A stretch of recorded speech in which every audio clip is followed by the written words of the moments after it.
You're listening to the Current Plays Podcast, Season 3, Episode 10, Anachrony. Now please welcome your hosts, Jordan and Thomas. And welcome back, our loopy listeners.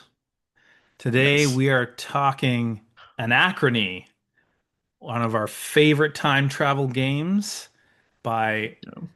one of our favorite publishers and one of at least my favorite designers. That would be Dávid Turczi and Mindclash Games. Actually, Yeah. this game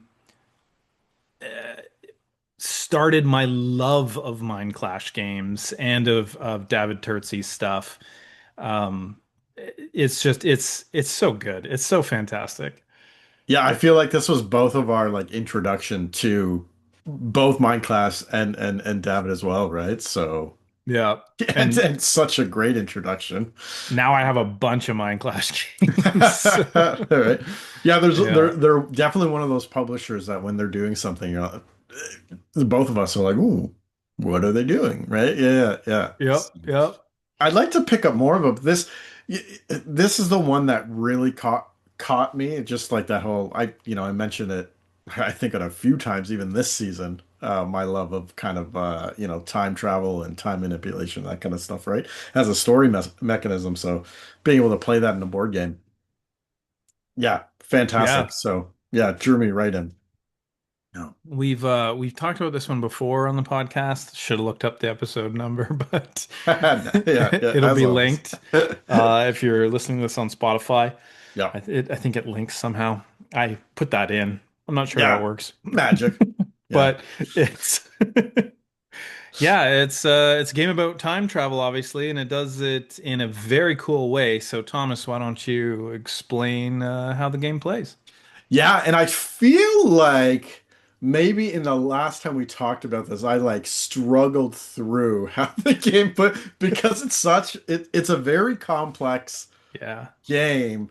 But once you like play it and you specifically, you understand all the iconography. I got to look everything up, but you kind of sit there and you look at it and you go, I think this is what it means. I'm like flipping through the book. Oh yeah, that's exactly what it means. Yeah, yeah. Glad you figured it out. Yeah, yeah. But I look at it and I just go. But anyways, okay. So how this game plays? So essentially, we play the base game. So typically, I like to mm, throw in a lot of a bunch of the expansion stuff in there just to check it out and whatever because one of the expansions, Fractures of Time, adds sort of this um I don't want to say looping, but you can kind of like bounce around from space from spot to spot, so you're fracturing the time continuum and whatever, right? So because I think there specifically is another expansion module that adds time loops, so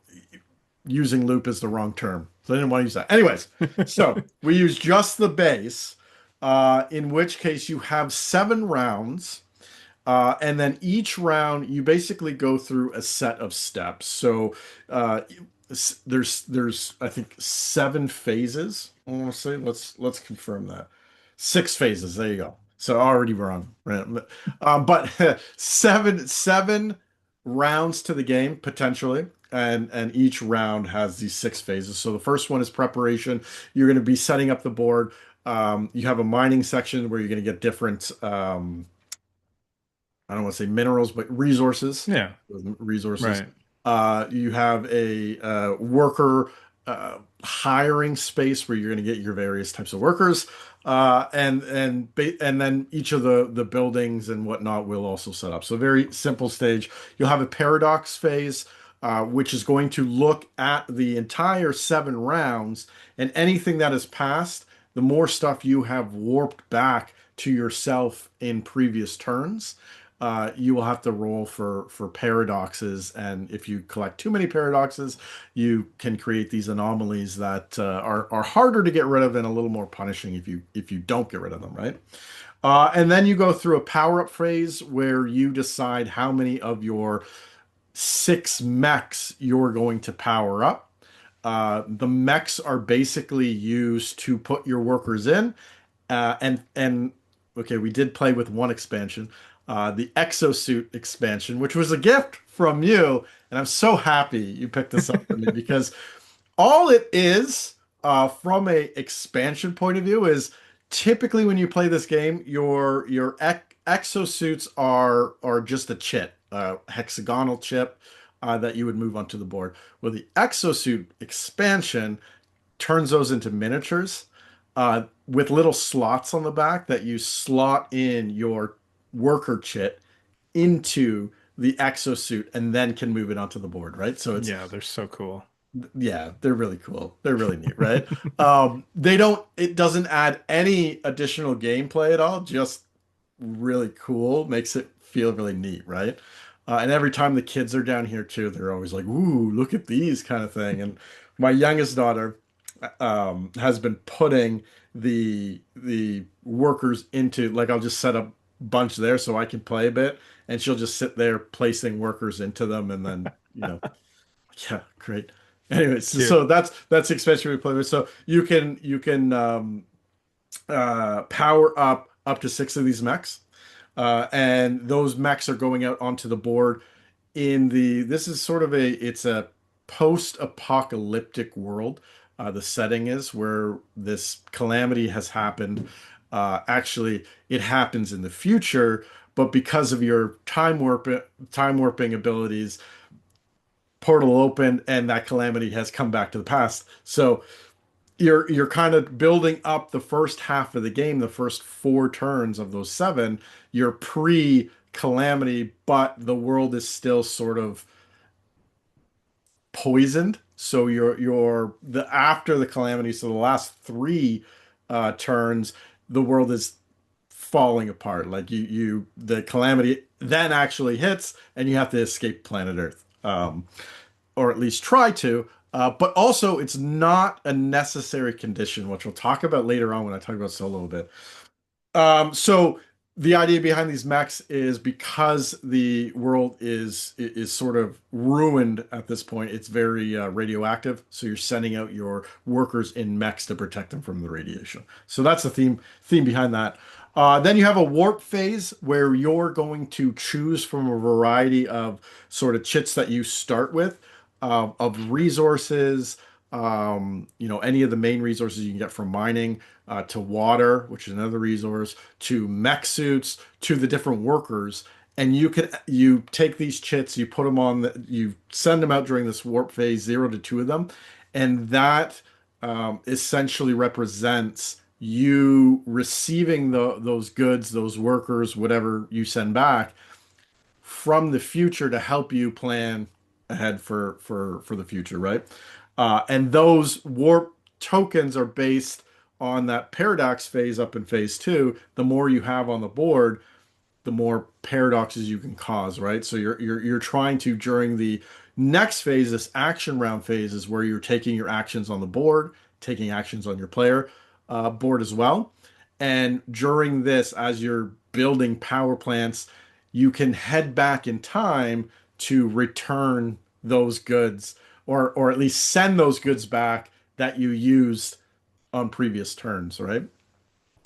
And then Yeah, and then finally the last, yeah. it's just such a cool way to do like a time travel mechanism, right? It's a fantastic way of doing it, right? Because how I don't know how else you would, create that sort of, okay, in the future we want to represent something, and then in the past we want to me it seems like an impossible way. So what a like mind-bending way to have like thought of that sort of mechanic, which is like such a, props to David Turczi for being in that kind of mindset. And I don't know how much the publisher also decides on that as well, but like whoever decided this kind of stuff. And I think you've spoken to, or at least conversed with David Turczi, and he's a big Star Trek fan. Yeah, So yeah. I'm sure it came from his mind space, this idea. But yeah, like it's brilliant, right? Like, okay, I need these resources this round, so I'm gonna take those resources by setting up these during the warp phase, And then on a subsequent turn, because I took those resources earlier, I have to send those back. So I have to basically discard the resources that turn, which takes the place of sending them back in time, right? So it's beautiful. I love it. I think that's the neatest thing. And then finally, the sixth stage is the sort of the cleanup phase, and that's also where you're going to look for any triggers for when the meteor strikes down or when the calamity happens, and basically end game as well. The game can end in a couple ways. Either all the spaces that typically you would have on the board have been destroyed, or you've reached the end of the seven turns, right? At which point you add up your victory points, and whoever has the most wins the game. And well, last night you won the game. I So, did. how did that feel? Oh my God, it felt so good. Yeah, yeah, Um, I bet. so I've been in a bit of a funk, let's say. It's been a long time since I've won one of our games. Sure. Yeah. And then to win this one, which I've never beat you at this game before. Yeah, yeah. And I think this is the fourth time I've played it. And like I said, the first time I played it, it it it fascinated me, but I didn't fully get it, but Yep. it was like, but I knew it was just great. And like I said, fell in love immediately with Mindclash and with David Turczi. Um, Second game, I sort of, you know, got more used to it. The third game, even, I couldn't, I'd look over at your board and go, how are you doing all of the things that you're doing? Yeah, And then yeah. I felt like this last game is I finally managed to get it to click, and like I actually, got up on all the tracks that I thought was, impossible to get up on, but you seem to manage to do it all the time. And Yeah. I mean, it was some lucky draw because there's two bits of like utter randomness that, well, there's also the resources come out kind of random too, right? But Yeah. the order that the buildings come up and the super buildings that come up. So there was a super building that came up right away that and I think I remember the first game we played, I had gone for a super building early and then was short resources the rest of the game. So then I was kind of like swore off super buildings after Yeah. that. Yeah. But last night's game, one came up that was like this is going to be really helpful. And I thought that you really wanted it as well. So that was extra motivation for me to try and take it. And so that one came up and let me sort of mitigate mitigate my water realistically. Let me wake up my workers without having to pay a bunch of water. And then this super building let me sort of stay up on that track instead of losing a ton of points that way. And then also the buildings that came up. Just there was one good one that gave like 5 water for one worker. It had to be an Yeah. administrator, but gave you 5 water, and I kind of coasted on that for the whole game, like water wise, right? I didn't have to take the get water action too often. Yeah, and Yeah. water's such an important It, resource in this game. oh yeah, And and if you don't it's have some sort of generation of it, it's really slow to build up. yeah. Um, and really, because there's the biggest pull for water. Yeah, you're going to use a bit of water sometimes for some of the buildings and whatnot. But the biggest drain on your water resource is waking up your workers, right? So the game has a mechanism where once you use a worker during the cleanup phase, the majority of those workers are going to go to their kind of exhausted state. At which point you have to take either a free action to force them back to work, and generally it's a free action because sometimes it costs a worker to take. Hmm. So free action, but you decrease on this morale track. And then at the end of the game, depending on how far back you are on the morale track, you'll lose victory points, right? Yeah. Versus if you have high morale, you'll gain victory points. And then if you keep losing morale, eventually you'll kill off your workers, right? You'll so and then if you keep growing morale, you'll get victory points. Like you can score immediate victory points if you can't move up Right. anymore on the track, right? So, but that's the so that free action is doesn't cost you anything, but the wake up action that increases morale cost water, and it's usually A like lot. 4 plus water. Yeah, as you Yeah. get higher up, it could go anywhere from like 3 all the way up to like 8, and then it's also dependent on your faction. So yeah, it Yep. could be pretty nasty.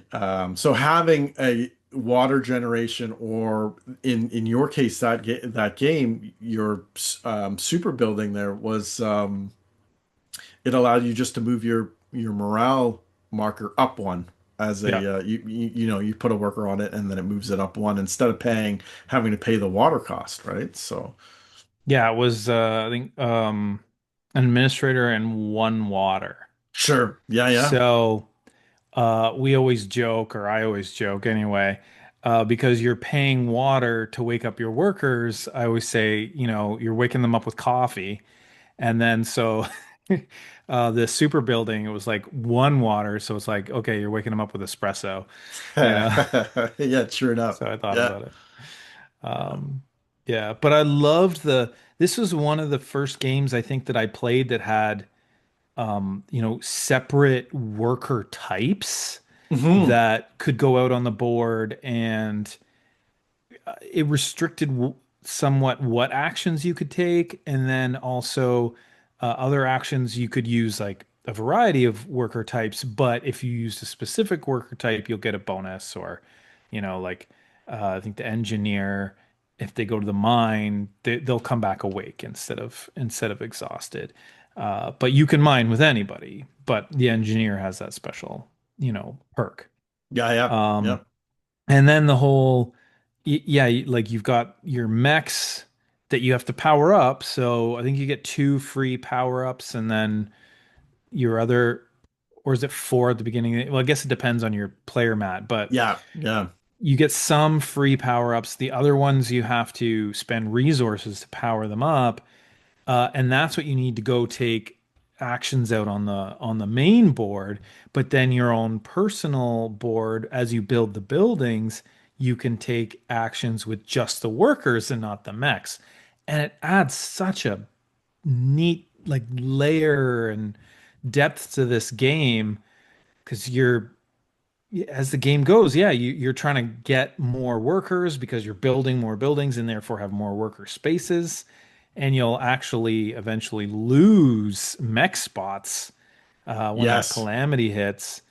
Yeah, I don't know. It's just so cool. There's so many things going on, and they're tied together so well. I just love it.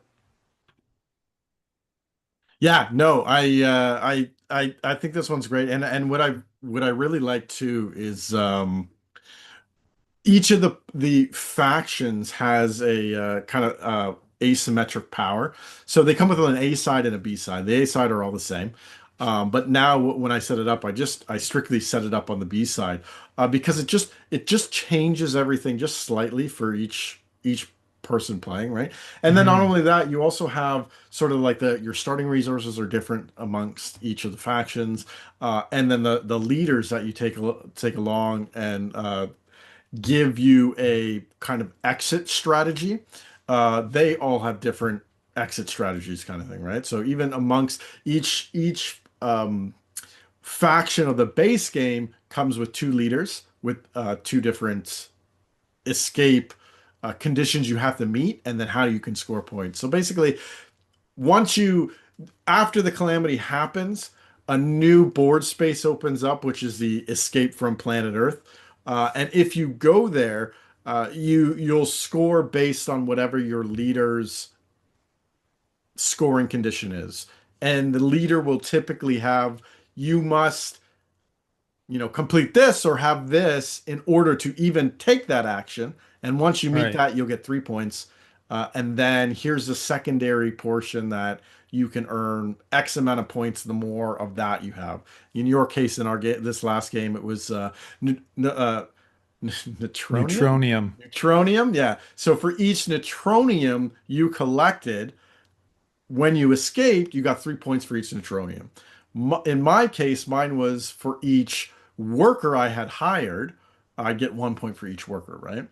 And the max you can score on this escape I guess for points, escape points, is 30. So you're really trying to maximize that if you can. But like I said, each faction has different escape things. The boards are set up different. So mine, for example, the warp track. So every time you successfully go back in time and deliver the resources that you used on a previous turn, you move up on this sort of warp trap track. And the higher you go, usually you get more points, right? Your track, by the time you got to the end, same amount of spots that I had, but your track scored 20 points if you made it all the way to the hour, 16 points or something like It was that. 20, yeah. 20, yeah. Mine went up to 12. The last three spots were just 12, 12, 12, right? So it was like, okay, so these guys don't really care too much about sending stuff back, right? So that was less of a Yeah. focus for me. Whereas there was different areas of my board that I could focus more on and maybe score. The morale track, mine was better scored than yours was, right? It's gonna say, So yeah, like I had like where my starting position is on the morale track, I could only go up 2 spots. sure, Was yeah, it two yeah, or three? And it like so it went up to I think it was three and it went up to like 6 points maximum. yeah, yeah. But it was more heavily weighted towards the losing points. But then yeah, like you said, the warp track was higher. So I think your morale track was worth way more points. Yeah, I think I got something like 8 points or something like that, just for being at the farthest Okay. end. Hmm. But still, yeah, compared to Yeah. like, yeah, 6 or 4 points, whatever you had, yeah, compared to that, it was a different number, and it was yeah, but I find that they're balancing out, and one thing that I haven't done before is really played through each faction to see how they all play differently. So I kind of like made a goal to actually try this out. So I picked the Path of Progress, which is one of the Factions. factions. Thank you. One of the factions, just lost the word apparently. That I've never Newtonium. played. Yeah, yeah, yeah. Newtonium, Neutronium, whatever. Yeah, so just real quick. So you kept calling it Newtonium, and I'm like, Yeah, it's hitting my ear wrong, and I'm like, I swear it's Neutronium. And the entire game. yeah, and not just this game. It's Oh, and been like, yeah, yeah, ever. I forever. probably, if you listen to the that episode too when we did it, I probably referred to it the same way as well. Yeah. And like you said, I was chatting with David Turczi a while back, and he was going on about how much he loves Star Trek. And by the way, I think his latest game is the Captain's Chair, I think it's called. It's based on Imperium, and just Right, right, right. the love of Star Trek that he put into that game, it's incredible. But Yeah, yeah, anyway, yeah. I digress. And I'm like, I swear it's neutronium because I swear that's a mineral in Star Trek. And I looked it up, and sure enough, I was right. It's a mineral from Star Trek that, and he's Yeah. obviously put it in here because of that. So, Yeah, so if that's pretty fantastic, right? yeah. I forget where I was going with that. But yeah, no, absolutely. So Path of Path, Progress. oh yeah, yeah, yeah. So Path of Progress. I played 2 games solo just to check out that faction, see how that faction kind of works, and to see how both of the leaders worked in that faction as well, right?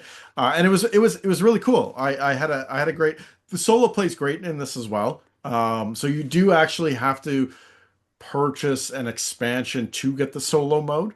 Hmm. which may rub people the wrong way, but I don't mind. I kind of want to own all the expansions for them because many of the expansions adds basically modules you can plug and play into it.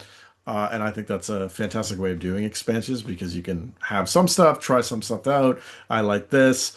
Like I said, when we played, we just played base. When I've been playing now, I've added some the two solo games I played since we played a couple days ago. I added a few of the variants in, and then one of the basically modules from Fractures of Time expansion box that just adds Nice. anomalies that are more dynamic than the typical ones, right? Yeah, yeah, yeah. So yeah, but yeah, so I played this faction and like I said, I'd never played it before, and right away I'm looking at the B side of this thing and going, "Oh, this is so neat. I've never seen this board before." And it just has the differences between the board can be so like wildly different in really I say wildly and then I'm going to say right now in really subtle ways, but they do feel unique, right? So for example, on this path to progress, some of the building costs were higher, so you needed more resources to build those. But every one of the spots basically was if you used the scientists, which is one of the worker types, they always came back awake, which is fantastic because, like I said, you're constantly fighting against this. Okay, they're tired. Do I spend water to wake them up? Do I force them awake and lose morale? How do I want to do this? But this way, okay, you're getting a lot more refreshed workers back without having to, spend any resources, right? So that was really Hmm. neat. Cool little thing. And one of the had two leaders that I tried, like I said, and I found that, and I've won both solo games. The one I played most recently, I guess, the leader's ability was basically you can treat scientists as geniuses, and what geniuses are essentially are workers that act as any of the other workers. So you have two types of geniuses in this game with this worker. And I thought, wow, that's really neat. I did worse with that leader than I did with the leader that essentially her power was at the end of a round, I could spend 3 water and take a breakthrough. It's a pretty Right, fantastic ability as well because your breakthroughs, as you get breakthroughs, you're going to spend them on those super buildings, but you're also, if you collect enough of them at the end of the game, you get a point per um, breakthrough, and then for each set of 3 breakthrough shapes, you get a bonus of 2 points, right? So I ended up right. scoring like something silly, like 20 points off of that, Just breakthroughs? just breakthroughs. Yeah. Wow.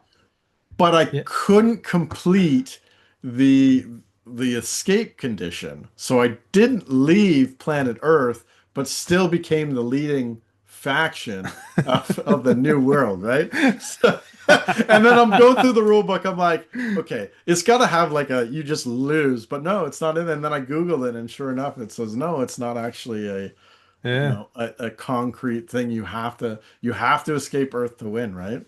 It's just three Uh, points.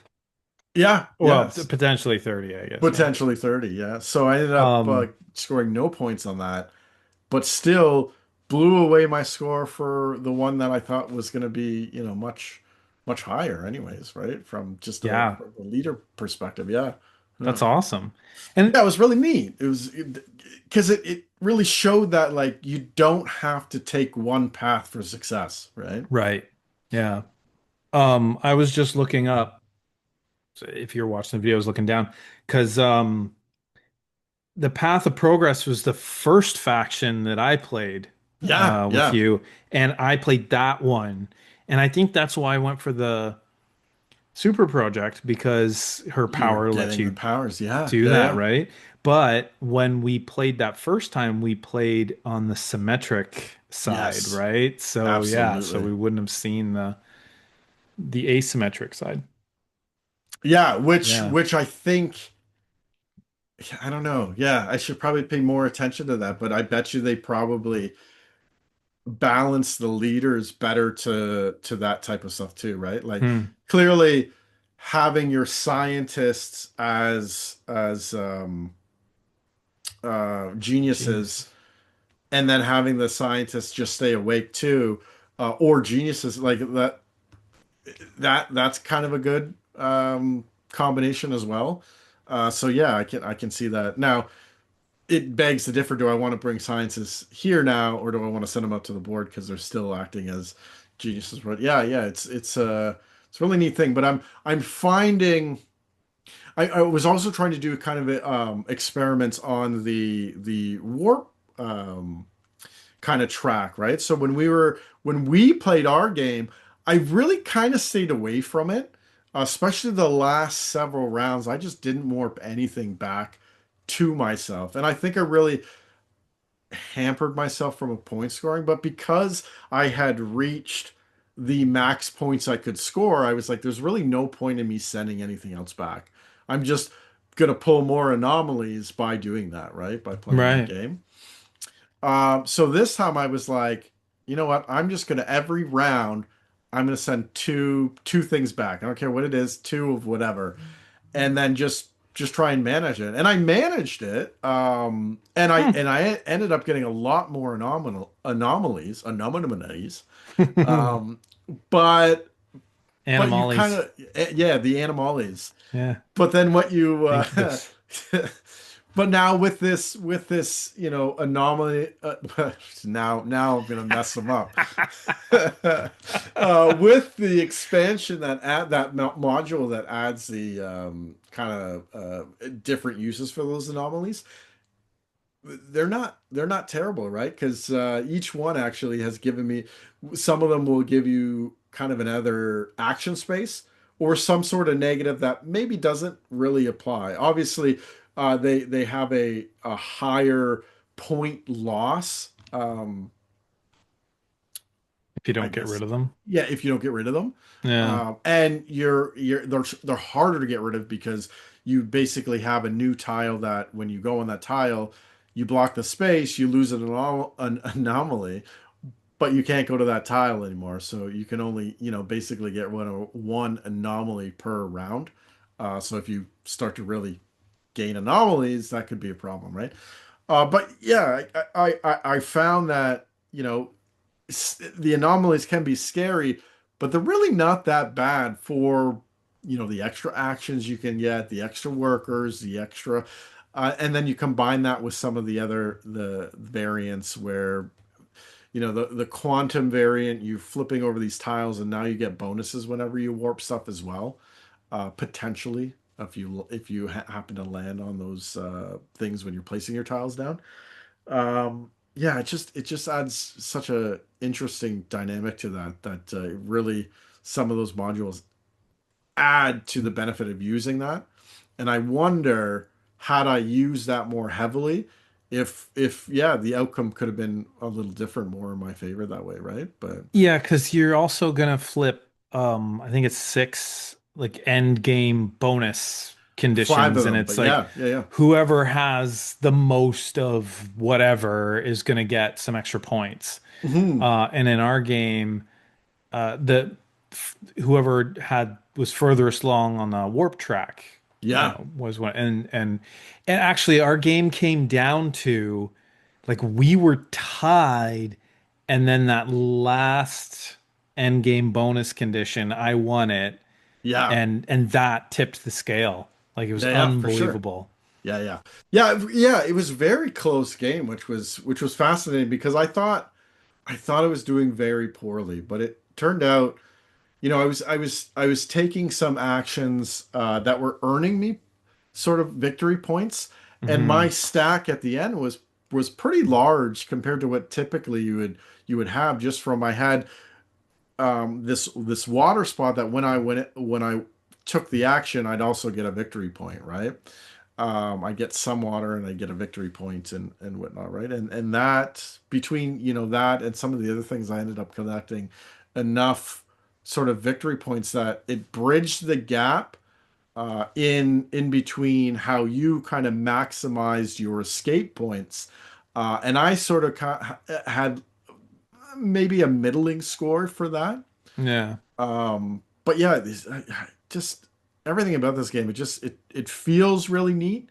It feels good to do, and then like afterwards, to have it come that close, it was like, oh wow, that was really neat, right? And then you're doing just really cool stuff, sending those mechs out, and Yeah. yeah, And fantastic.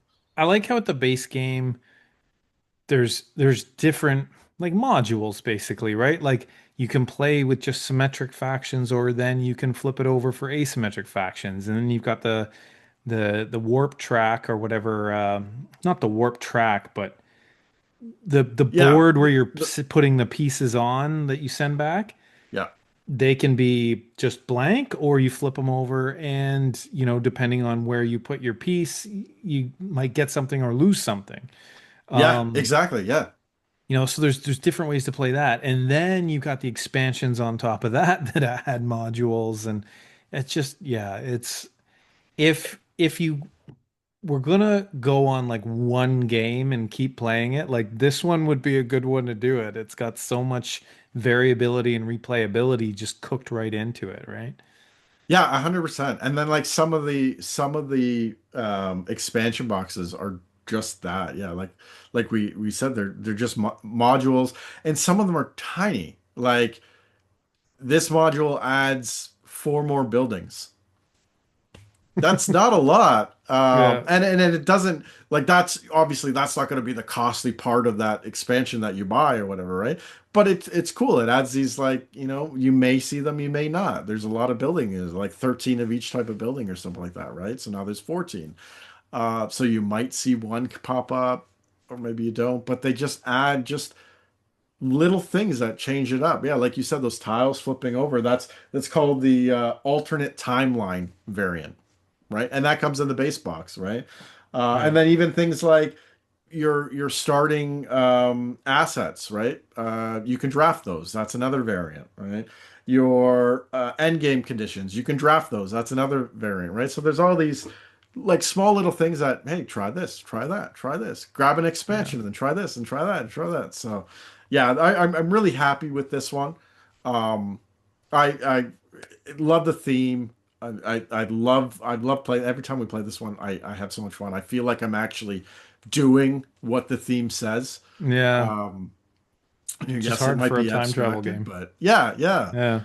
And then it plays really well solo as well. It comes with basically two bots that you can play against. And yeah, every time I play it, I have fun, and I'm working my way through all the factions just to see the differences now, because I haven't done it, but so check out, look for our plays whenever we post that on Instagram, and you'll see Anachrony played 17 times or whatever, Yeah. right? In the Nice. next month, right? So we'll see. Yeah, I'm jealous that you own this one and I don't. Um, it's a bit of an older one now. I think you can still find it. You Hmm. can still get it off the publisher's website, but they don't make the minis anymore. Yes. So that one's going to be secondhand, or I think you can get them on like Etsy or um, some of the overseas shops, let's say. Yeah, sure enough. So if you really want the mechs, but yeah, this game fantastic. 10 out of 10, man. 10 out of 10. And that wraps up another episode of the Current Plays podcast. Check us out next week on YouTube or your favorite podcast provider. But until then, good gaming and good night. Good night, folks.